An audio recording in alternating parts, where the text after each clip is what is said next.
भविष्य में हम सबको क्या करना चाहिए या हम क्या करें, ऐसा विषय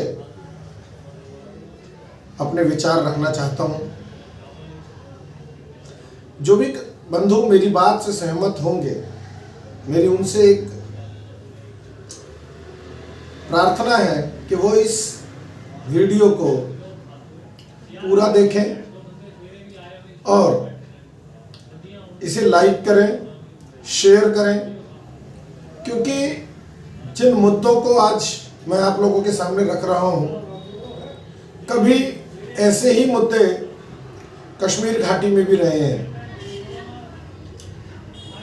आज से 30-40 साल पहले कश्मीर में भी ऐसी परिस्थितियां थी। धीरे धीरे वो परिस्थितियां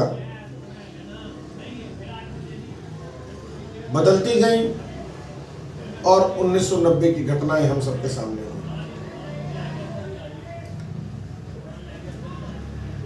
वर्ष 2022 में हनुमान जयंती के अवसर पर जहांगीरपुरी के अंदर शोभा यात्रा के ऊपर, विश्व हिंदू परिषद की शोभा यात्रा के ऊपर पथराव हुआ। पथराव के बाद उस इलाके में पुलिस डिप्लॉयमेंट हुई, मीडिया में उसकी बहुत चर्चा हुई और एक ऐसा दृश्य मीडिया ने बनाया जैसे कि उस इलाके में कोई बहुत बड़ा बदलाव आ गया हो। लेकिन हुआ क्या? हुआ ये कि 2022 की हनुमान जयंती की घटना के बाद जहांगीरपुरी में, जो मेरी जानकारी है, हो सकता है मेरी जानकारी कम हो या अपुष्ट हो, लेकिन मैं अपनी जानकारी के आधार पर बता रहा हूं कि जहांगीरपुरी में दिल्ली पुलिस ने किसी भी हिंदू कार्यक्रम को, मैं फिर इस बात को कह रहा हूं, किसी भी हिंदू कार्यक्रम को, इवन भागवत कथा हो, वर्ष 2023 की हनुमान जयंती हो, यहां तक कि स्वयं विश्व हिंदू परिषद की और राष्ट्रीय स्वयंसेवक संघ की यात्राएं हो, पथ संचलन हो, किसी में भी पुलिस ने कोई परमिशन नहीं दी है, कोई परमिशन नहीं दी। पुलिस ने परमिशन डिनायल किया और उसके बाद बातचीत करके शोभा यात्रा निकलवाई, पथ संचलन निकलवाया, किंतु किसी भी कार्यक्रम की पुलिस ने अनुमति नहीं दी। यहां तक कि वर्ष 2023 की हनुमान जयंती के दिन जो भंडारे हिंदू समाज के लोग इंडिविजुअल लेवल पर लगाते हैं, उन भंडारों को भी पुलिस ने अनुमति नहीं दी। किंतु और राष्ट्रीय स्वयंसेवक संघ के पथ संचलन को यदि अनुमति मिली तो उसके पीछे निश्चित रूप से राजनीतिक दबाव, अर्थात राजनीतिक शक्ति नहीं है तो पुलिस हिंदुओं का दमन करने में आगे है। लेकिन इसके विपरीत जिस जगह पर पथराव हुआ, जिन लोगों ने पथराव किया था विश्व हिंदू परिषद बजरंग दल की शोभा यात्रा पर, जिस इलाके में जिन लोगों ने पथराव किया था, उस इलाके में आज भी वो चोर बाजार गुलजार है। 15-20 दिन के बाद ही वो चोर बाजार दोबारा लगना शुरू हो गया था। जहांगीरपुरी के मेरे मित्र जितने भी हैं वो जानते हैं कि उस क्षेत्र में बाजार आज भी लगता है। आप एक स्कूटर लेकर स्मूथली यानी टू व्हीलर लेकर स्मूथली वहां से नहीं गुजर सकते। आपको कम से कम उस 150 से 200 मीटर के पैच में 50 बार ब्रेक लेने पड़ेंगे, इतनी भीड़ रहती है। अर्थात हिंदुओं की धार्मिक भावनाएं, हिंदुओं के धार्मिक अधिकार, हिंदुओं का मौलिक अधिकार, उसकी कीमत ठेंगे के बराबर है। जबकि हमलावरों का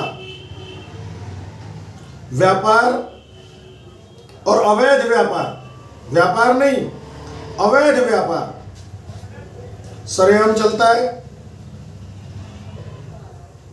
एक छोटे से 3x2 की या 3x3 की एक टेबल लगाने का वहां पर 1500 रुपये महीने की वसूली होती है।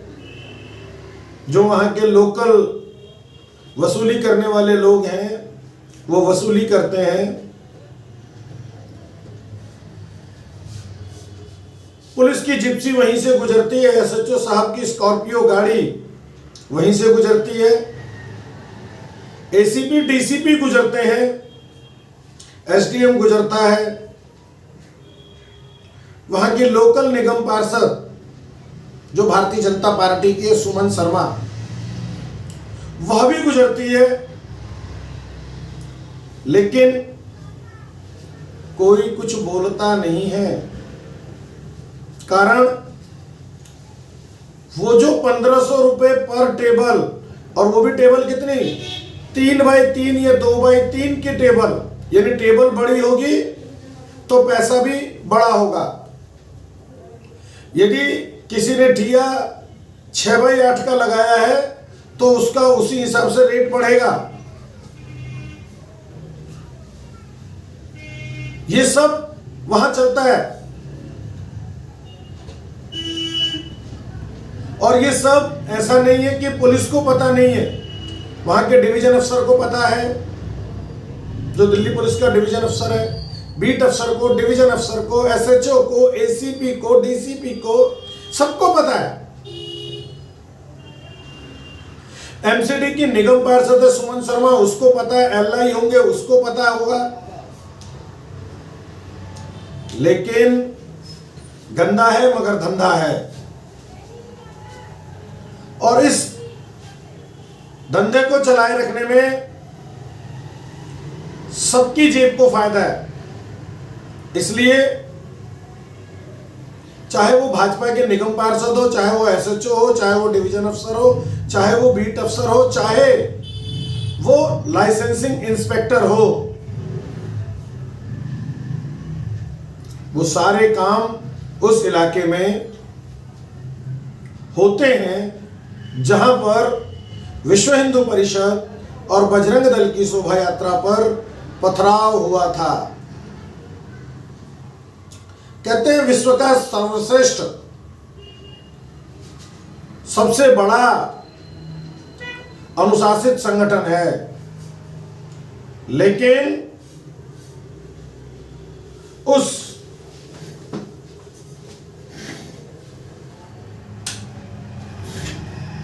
अनुशासित संगठन की यह स्थिति है कि वह अनुशासित संगठन और उस अनुशासित संगठन यानी राष्ट्रीय स्वयंसेवक संघ, विश्व हिंदू परिषद और बजरंग दल के कार्यकर्ता इस विषय को भाजपा के किसी भी मंच पर उठा नहीं सकते, क्योंकि उन्हें पता है उनकी बात को सुनने वाला कोई नहीं है। क्योंकि पैसा सबसे बड़ा है, पैसे की अहमियत सबसे अधिक है। न कारखाने में कार्यकर्ताओं की, स्वयंसेवकों की आवाज तूती के बराबर होगी। कोई इन लोगों की बात नहीं सुनेगा और अंततोगत्वा ये धंधा ऐसे ही चलेगा।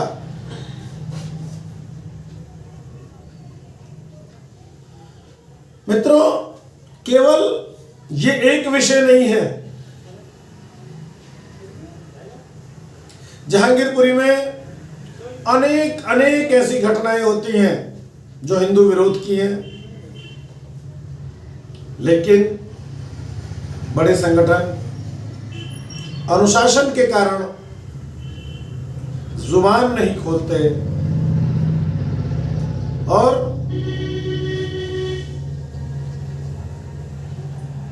भाईचारा बनाने के लिए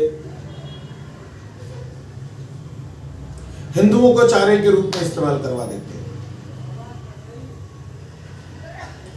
शोभा यात्रा में जो कार्यकर्ता गए उनमें से कुछ कार्यकर्ता जेल गए, उनमें से कुछ कार्यकर्ता पिटे, चोट लगी, मीडिया ट्रायल हुआ, नेताओं की नेतागिरी चमकी, कार्यकर्ता को क्या मिला? 2023 में जब हनुमान जयंती का उत्सव पुनः आया, कई संगठनों ने, हमने भी तैयारी की, लेकिन हिंदूवादी केंद्र में सरकार होने के बाद भी हमें 6 अप्रैल को हनुमान जयंती थी, 4 अप्रैल की रात में 11 बजे मुझे एक पुलिस के दिनेश अहलावत, उन्होंने मुझे वो लेटर दिया कि भाई आप हनुमान जयंती का कार्यक्रम नहीं कर सकते। समय नहीं था, बहुत ही स्ट्रेटेजिक रूप से पुलिस ने काम किया था, हम कुछ नहीं कर सके, लेकिन विश्व हिंदू परिषद के दावे बहुत बड़े थे। हम यात्रा करेंगे, यात्रा होकर रहेगी, और तथाकथित रूप से उस यात्रा में बड़े बड़े भाजपा के नेताओं को भी बुलाया गया, लेकिन इनकी अपनी सरकार, अपनी व्यवस्था, अपना सब कुछ होने के बाद सिर्फ 200 मीटर के लिए अंदर पुलिस ने इनको पैक कर दिया। पूरी दिल्ली के कार्यकर्ताओं को बुलाया गया था, कार्यकर्ताओं का जो रोष था वो सबके सामने था, लेकिन राजनीतिक मजबूरी, और ऐसा नहीं है कि इनको हिंदू समाज के अलावा कोई अन्य वोट देता हो, लेकिन गंदा है मगर धंधा है, पैसे की मजबूरी कि व्यापार रुक जाएगा,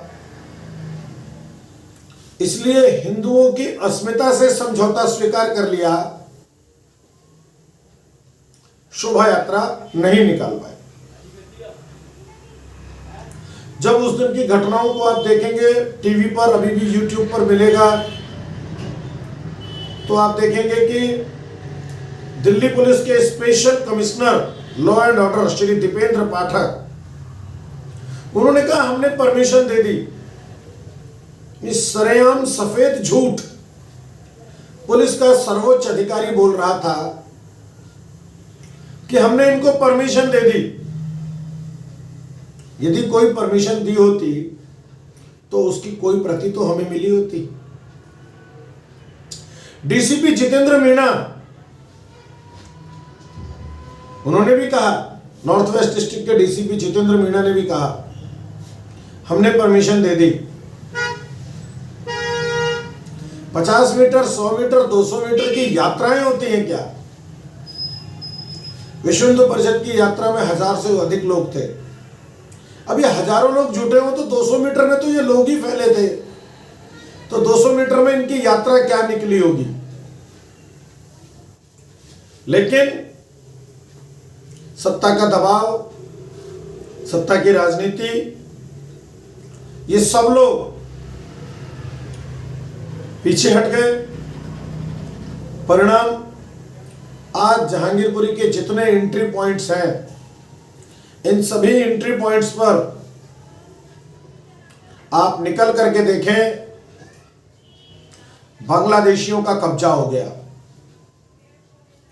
और मैं इस सार्वजनिक मंच से खुला आरोप लगा करके कह रहा हूं कि ये कब्जे जहांगीरपुरी के एसएचओ अरुण कुमार चौहान ने करवाए। अरुण कुमार चौहान मई 2022 में जहांगीरपुरी थाने के एसएचओ अपॉइंट हुए और उसके बाद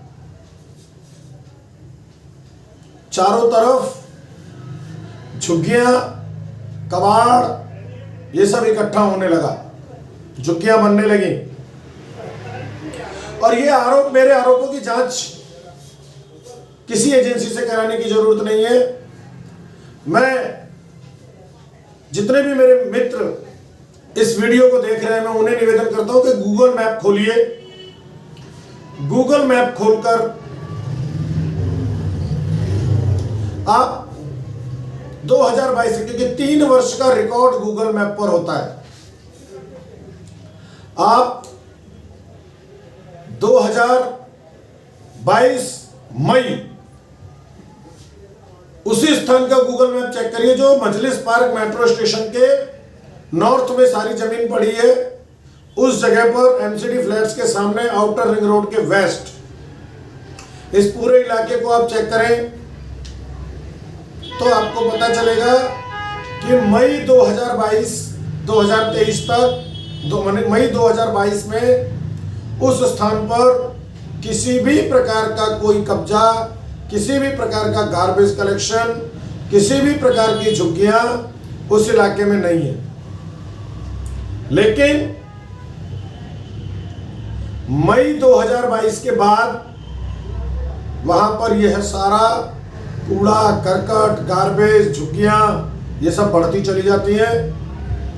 और जब उसको और नजदीक जाकर के देखेंगे तो हम सब पाएंगे कि एसएचओ साहब की जिप्सी जो स्कॉर्पियो गाड़ी है वह भी लगातार उस इलाके में एक एक घंटे तक वहां खड़ी रहती है, आधे घंटे तक खड़ी रहती है। और इस प्रकार से वहां पर इन लोगों से भी वसूली की जाती है। जबकि, और यही स्थिति एमसीडी की भी है। एमसीडी की लाइसेंसिंग डिपार्टमेंट जब सड़क किनारे से कोई सामान उठाने के लिए, अवैध कब्जाधारियों के सामान उठाने के लिए जब कमेटी आती है तो आप सब पाएंगे कि कमेटी का रूट अलग होता है और कमेटी किसी दूसरे इलाके से सामान उठाकर उसकी फोटो खींचकर अधिकारियों को दिखाकर अपने कर्तव्यों की पूर्ति कर देती है। और इस प्रकार हिंदू समाज इन संगठनों के द्वारा, इन नेताओं के द्वारा, पुलिस के द्वारा छला जाता है, हिंदुओं के साथ छल किया जाता है। मित्रों, ये मैंने समस्या रखी। अब समाधान, इसका समाधान फिर वही एक ही है जिसे आज तक के सब लोगों ने कहा है, संघई शक्ति कलयुगे। संगठन में ही कलयुग में शक्ति होती है। विगत एक लंबे अंतराल से अपनी अस्वस्थता के कारण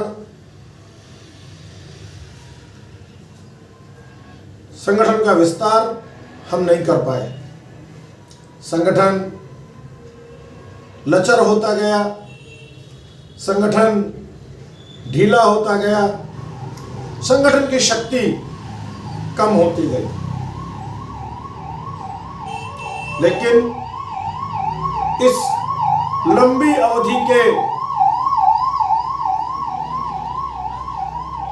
अस्वस्थता ने भी न तो मेरे और न हमारे कार्यकर्ताओं के हौसले को कम किया। आज भी मेरा निजी स्तर पर और मेरे संगठन के जो कार्यकर्ता अभी भी जुड़े हुए हैं उनके हौसले कम हुए और हम सब ने इसके लिए यह निर्णय किया कि क्योंकि ये लड़ाई लंबी रहेगी, इस इलाके में मैं फिर इस बात को कहता हूं कि धीरे धीरे हिंदुओं का डोमिनेंस कम हो रहा है। धीरे धीरे हिंदू एक एक पॉकेट खाली करता जा रहा है। हिंदू बैकफुट पर है और हिंदूवादी संगठन, हिंदुओं के वोट से जीतने वाले नेता केवल गाल बजा रहे हैं। हिंदुओं के लिए खड़े होकर हिंदुत्व के समर्थन की कोई रणनीति, कोई योजना इनके पास नहीं है। हम सब अगले 1 महीने में हिंदू वाहिनी के सभी कार्यकर्ता तैयारी करेंगे और 24 दिसंबर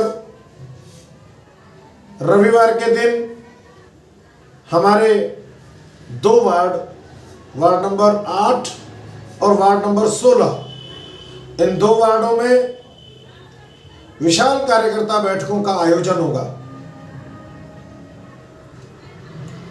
25 तारीख को वार्ड नंबर 15 और वार्ड नंबर 17, 25 दिसंबर को इन 2 वार्डों में कार्यकर्ताओं की बड़ी बड़ी बैठकें होंगी और बहुत शीघ्र हम वार्ड अनुसार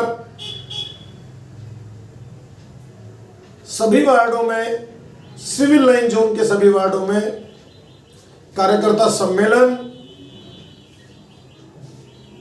करेंगे,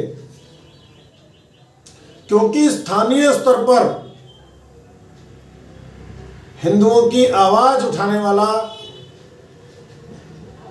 कोई भी सामाजिक या राजनीतिक नेतृत्व नहीं है।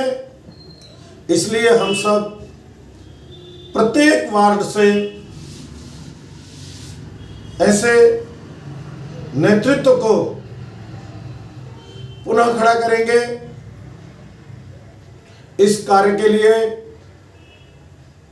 मेरा इस क्षेत्र के या अन्य क्षेत्र के कार्यकर्ताओं से, समर्थकों से, ऐसे हिंदू बंधुओं से अनुरोध है कि वो हमें समर्थन दें, सक्रिय समर्थन दें। इसके लिए आर्थिक सहयोग करें, इसके लिए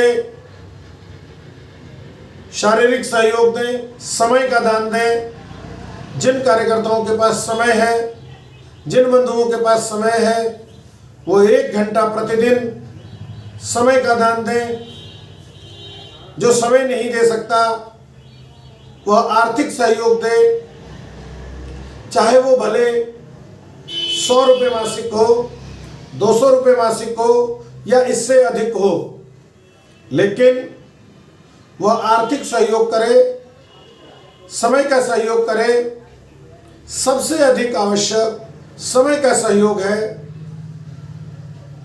क्योंकि समय सबसे कीमती है और सबसे कीमती वस्तु को ही दान देना चाहिए। इसलिए मेरा अपने समर्थकों से, अपने कार्यकर्ताओं से यह अनुरोध है कि वो प्रतिदिन 1 घंटा संगठन की योजना से समय निकालें और समय दान करें।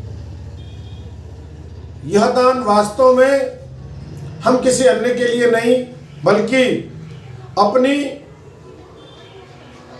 व्यक्तिगत रक्षा, अपनी संपत्ति की रक्षा, अपने परिवार की रक्षा और अपने भविष्य की रक्षा के लिए, अपने आने वाले संतानों की रक्षा के लिए हम ये समय दान दें।